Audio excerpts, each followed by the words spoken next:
Pizza बनवायसाठी मी इथं 2 वाटी मैदा घेतलाय। याच्यात टाकूया आता याच्यात साखर टाकूया, पिठी साखर याची मिक्सरला बारीक करून घेतली आहे। मीठ टाकूया आणि हे बेकिंग पावडर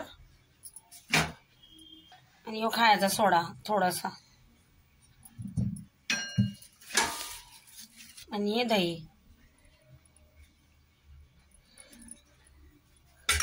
आता आपण हे सगळं असं मिक्स करून घेऊया।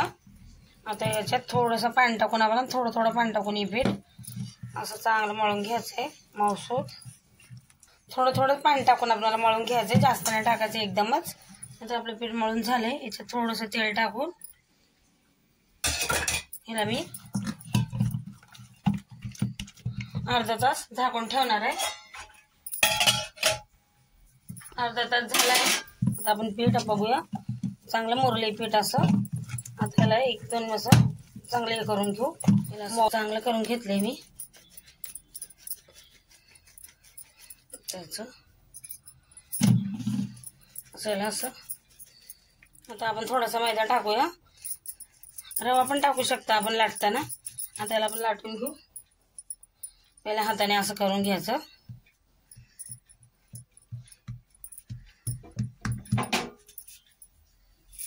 मला लाटून घेऊ, आपल्याला जाडच लाटायचे।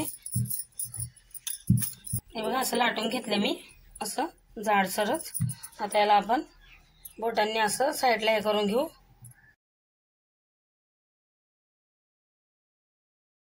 आणि आता असं काढायचं चमच्याने हे करून घेऊ याला, ताकी सगळीकडून शेकलं जाईल।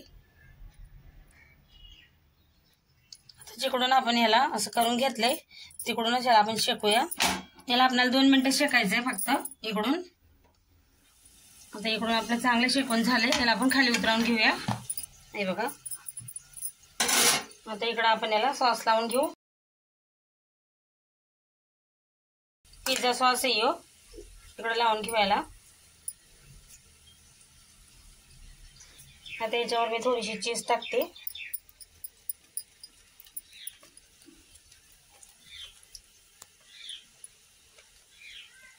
तुम्हाला पाहिजे तसं तुम्ही टाकू शकता चीज आवडीप्रमाणे। आता याच्यावर आपण असं कांदा लावून घेऊया। आपल्या आवडीप्रमाणे आपण भाज्या लावू शकतो, तुम्हाला जे आवडत असेल भाज्या। आता इथे शिमला मिरची लावूया, थोडीशी शिमला मिरची आहे ती पण लावून घेऊ।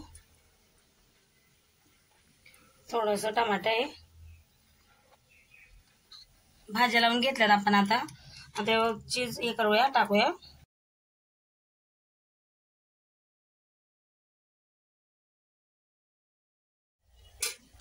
आता आपण इथं तव्यावर तेल टाकूया, ताकी आपला पिझ्झा चांगला भाजला पाहिजे।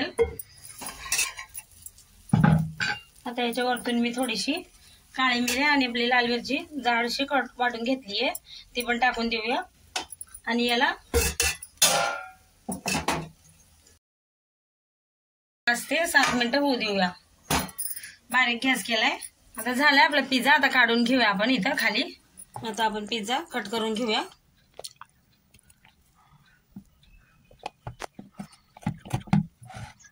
आता इकडून बी कट करून घेऊया। बघा मस्त बनलाय आपला तवा पिझ्झा। व्हिडिओ आवडला असेल तर चॅनलला सबस्क्राईब करा, लाईक करा।